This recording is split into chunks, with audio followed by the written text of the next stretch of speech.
Hi guys, welcome back to my channel. My name is Mary Chris, and for today's video I would like to start to fulfill one of my goals for this year. I don't want to say it's a New Year's resolution because I think when we want to improve on something with ourselves, we don't need to start necessarily on every year or wait until the beginning of the year to do so. I think it's always good and very important to always have a goal. And one of the goals that I have been neglecting in a while since I got a phone as a gift a long time ago was reading books. When I was growing up, my mom really instilled in me the importance of reading. And at that time when you're young, you're like, ugh, I'm forced to read. Fine, I'm gonna read this book since I'm forced to read it. And when you're young, you don't realize why your parents or why your mom or your dad or the elders around you are telling you what to do. And you don't realize the benefit of it. And now that I'm older, I'm glad that she did, because I've read the classics like Les Miserables by Victor Hugo and Little Women and many other books, even the Goosebumps books. They were good books, and at that time it just took me to another world. And sometimes reading can be challenging for me, especially English is my second language and I have to repeat sentences sometimes, especially when I'm tired. And well, that's a sign, I just have to put it down. But I know all the benefits that it has for me, and there are so many books on my list on my phone of the books I really want to read. And one thing that I want to do that I think is going to help me being more accountable is, I had an idea. I said, you know what? Let me have a book series in my channel. And it's going to encourage me to read one chapter a day. I'm very busy, but I think it's very important for me to take that time for myself and really practice my brain and not let it rot away watching too much YouTube or working. And all those things are not bad, but I think it's important to have some time to sit down and read a book. So the book that is on top of my list to read and I want to discuss is A People's History. A People's History of the United States by Howard Zinn. And I want to start this series. I want to call it, I have tea in the book, I think I do like to sit down and have a nice cozy time and read a book. And let's have some tea with it, because why not?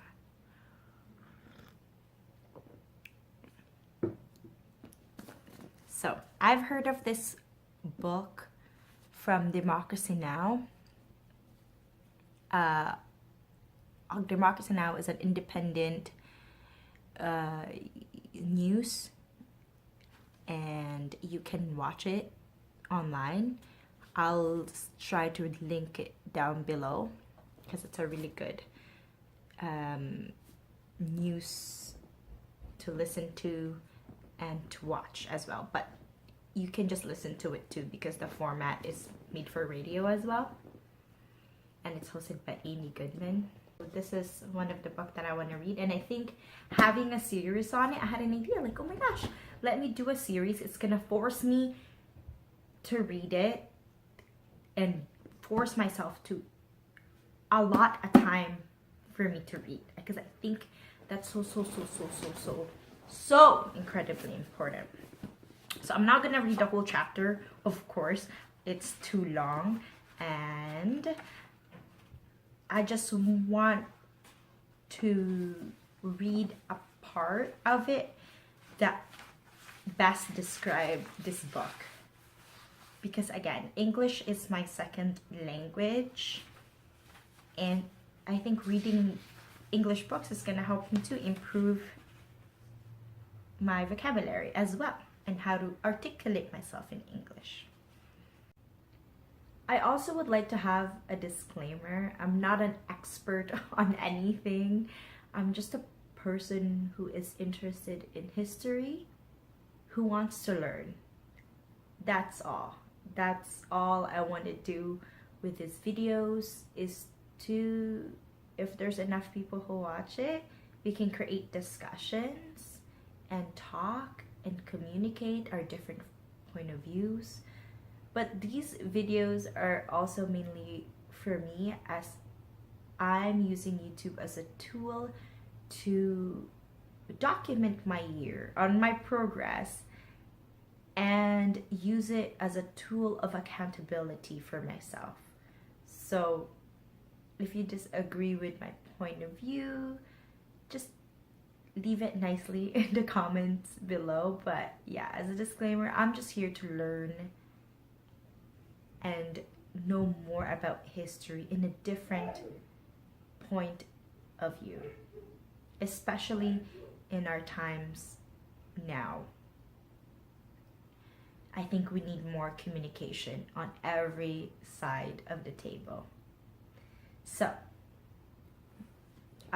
anyways, as I was saying, yeah, when I was growing up at school, we were taught the Spaniards came, this is when the Spaniards came, and this is what happens after that. We didn't have history before the Spaniards. And the colonization of the Philippines sometimes is framed as, or from what I understood it as a child, looking back to it now as an adult, is that, okay, that was a necessary evil, because the Spaniards made us progress, education, gave us education, and kind of post it in that manner where those atrocities that happen, even under the American, even in the American invasion or American rule at that time, where Philippines was under American control. That's a better way to say it. When Philippines was under American control, even though there were freedoms of the Filipinos were infringed, even forget about the Americans. Let's even look at Marcos, where they had the martial law, that even though there were martial law and certain rights of the Filipinos were infringed, this is framed as that was okay because Marcos built, diabetes center and highways. And so we just take that in and say, okay, we agree to that. Okay, that's fine. And one thing I like about this book so far, as I've read it, I've read more than one chapter, but I want to go back and freshen up and do a video, is one thing I like about this book is it puts that notion on top of its head, that for example, in the first chapter, he highlight the progress the indigenous people have already without the colonial rule. Because one of the things they say about indigenous people is like, oh, they made this land fruitful and they introduce economics, and so, you know, they are portrayed as savages that need to be taught. And so I'm just gonna read a passage in this book regarding that point that I'm saying. Okay, so this is one of the things in the book that when I first read it just blew my mind. On their own, the Indians were engaged in the great agricultural revolution that other peoples in Asia, Europe, Africa were going through about the same time. While many of the tribes remained nomadic hunters and food gatherers in wandering egalitarian communes, others began to live in more settled communities where there were more food, larger populations, more divisions of labor among men and women, more surplus to feed chiefs and priests, more leisure time for artistic and social work, for the building houses. About 1,000 years before Christ, while comparable constructions were going on in Egypt and Mesopotamia, the Zuni and Hopi Indians of what is now New Mexico had begun to build villages consisting of large terraced buildings nestled in among cliffs and mountains for protection from enemies, with hundreds of rooms in each village before the arrival of the European explorers. They were using irrigation canals, dams, were doing ceramics, weaving baskets, making cloth out of cotton. By the time of Christ and Julius Caesar, there had developed in the Ohio River Valley a culture of so-called mound builders, Indians who constructed thousands of enormous sculptures out of earth, sometimes in the shape of huge humans, birds or serpents, sometimes as burial sites, sometimes as fortifications. One of them was 3.5 miles long. Enclosing 100 acres, these mound builders seem to have been part of the complex trading system of ornaments and weapons This mound builders seem to have been part of a complex trading system of ornaments and weapons from as far off as the Great Lakes, the Far West, and the Gulf of Mexico. About AD 500, as this mound builder culture of the Ohio Valley was beginning to decline, another culture was developing westward in the valley of Mississippi. Centered on what is now St. Louis. It had an advanced agriculture, included thousands of villages, and also built huge earthen mounds as burials and ceremonial places near a vast Indian metropolis that may have 30,000 people. The largest mound was 100 feet high with a rectangular base, larger than that of the Great Pyramid of Egypt. In the city known as Cahokia were tool makers, hairdressers, potters, jewelry makers, weavers, salt makers, copper engravers, and magnificent ceramists. One funeral blanket was made out of 12,000 shell beads. So, let me just continue this a little bit. From the Adirondacks to the Great Lakes in what is now Pennsylvania and Upper New York lived the most powerful of the northeastern tribes, the League of the Iroquois, which included the Mohawks, people of the Flint, Oneidas, I'm sorry if I pronounced that wrong, people of the stone, Onondagas, people of the mountain, and Cayugas, people of the landing, and Senecas, great hill people. Thousands of people bound together by a common Iroquois language. So,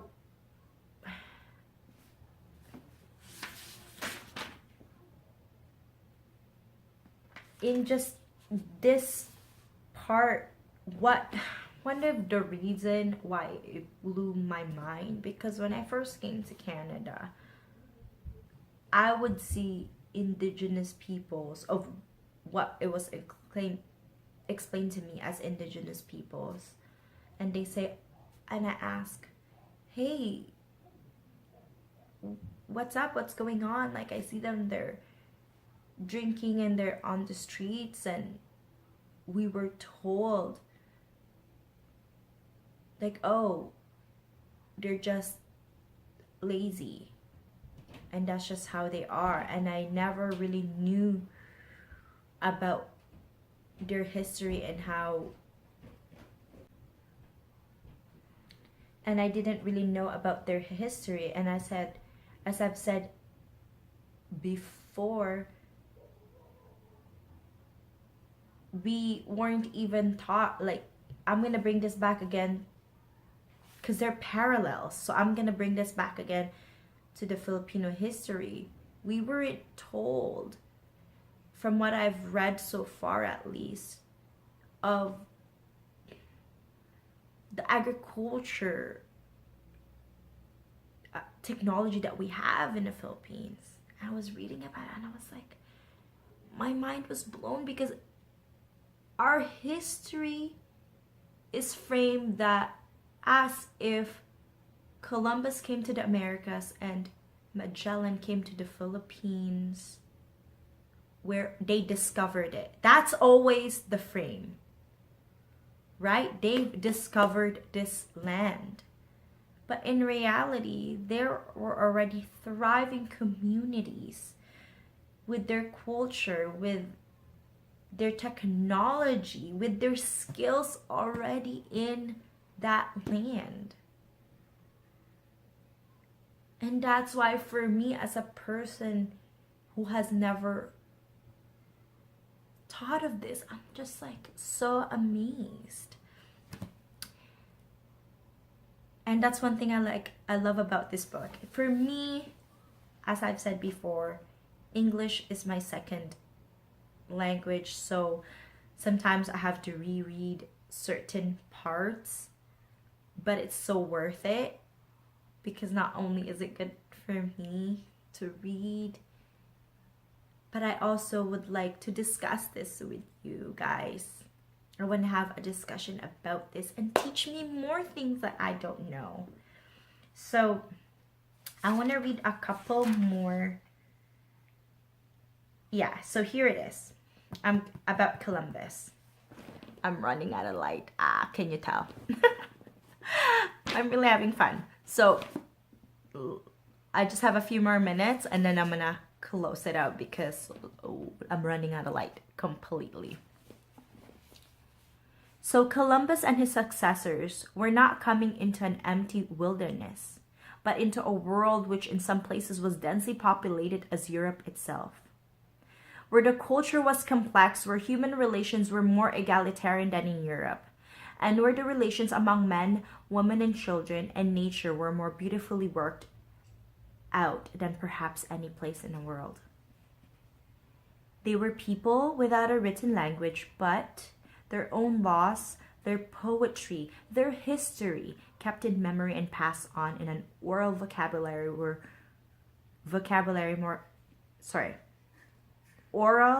okay, let me try that again. They were people without a written language, but with their own laws, their poetry, their history kept in memory and passed on in an oral vocabulary more complex than Europe's, accompanied by song, dance, and ceremonial drama. They paid careful attention to the development of personality, intensity of will, independence and flexibility, passion and potency to their partnership with one another and with nature. That's another one of the other places. Of course, you have to read the book in order to see all of it. I cannot read all of it now, but as a person who loves history, this book is just so amazing. Again, it's a hard read for me because English is my second language, but I hope you can read this with me too. I will continue discussing it. I just want to see. I'm gonna read one more thing and then that's it. And then we're gonna close this up. Okay. The treatment of heroes, Columbus, and their victims, the Arawaks, the quiet acceptance of conquest, and the murder in the name of progress is the only one aspect of certain approach to history in which the past is told from the point of governments, conquerors, diplomats, leaders. That, I think, is a really good phrase of describing this book and how I feel we are taught history. Is that we just accept that those things happen, that wars happen in the name of progress. War happened in the name of peace. War, what an oxymoron, right? And that we need to look at history in the eyes of the oppressed to really see the full story and to really learn from our history. Otherwise, we're just gonna repeat the same thing over and over and over again. And I think that's what's happening now. And let me just see if I can find the other one that really was very compelling.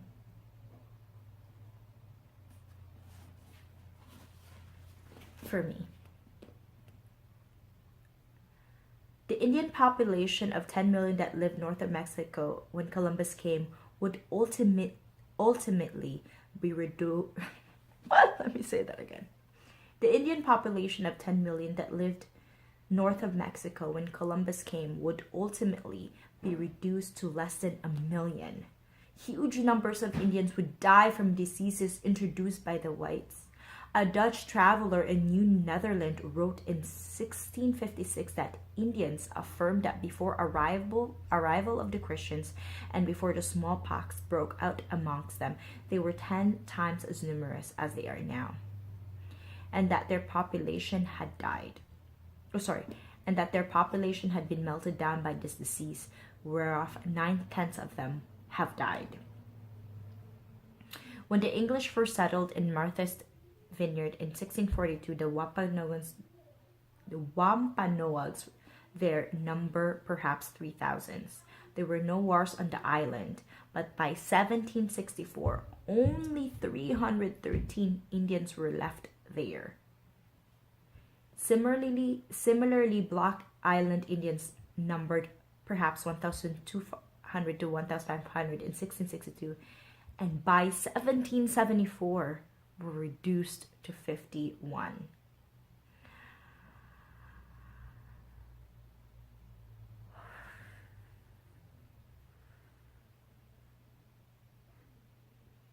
That's just a snippet of the atrocity that happened to them, to the indigenous peoples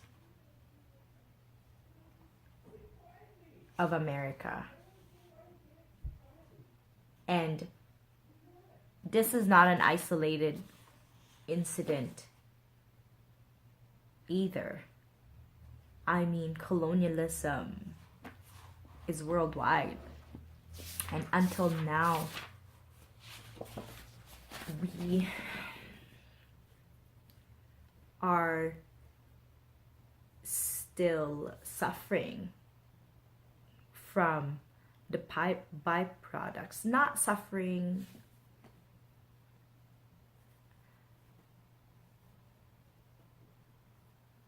and until now we're still seeing the effects of colonialism, post-colonialism. We're still seeing the effects of it now with wars, with beauty standards, with how we engage with one another, stereotypes, prejudices. And that's one thing I learned about intersectionality. This all are connected, and the parallels too of the colonization of indigenous peoples in America and indigenous peoples in the Philippines, and how our language too was destroyed. And we had letters I didn't even know. I just found out recently that Philippines, indigenous peoples of the Philippines, we had our own like letters, and it was erased. And so I'm just gonna end that book. I'll see you guys again. I'll end that book. No, I meant to say I'll end that first chapter now, since I don't have any more light and I have to get going. So I hope we can continue this discussion, and I hope you can join me in reading this book. And oh, I didn't tell you who's Howard Zinn. Howard Zinn. He was born in 1922 and unfortunately died in 2010. Howard Zinn was a historian, playwright, and a social activist. In addition to A People's History of the United States, which has sold more than 2 million copies, he is the author of many books, including the autobiography You Can't Be Neutral, On Moving Train, The People Speak, and Passionate Declarations. And he's was in the civil rights movement. He was, from what I've learned, he really championed, you know, the plight of the poor, and that's why I'm so fascinated with this kind of people who speak truth to power, and the bravery in that. He's just amazing to me. So I'll end with that note, and I will continue this series because I love reading books and we can dissect it together. Bye guys!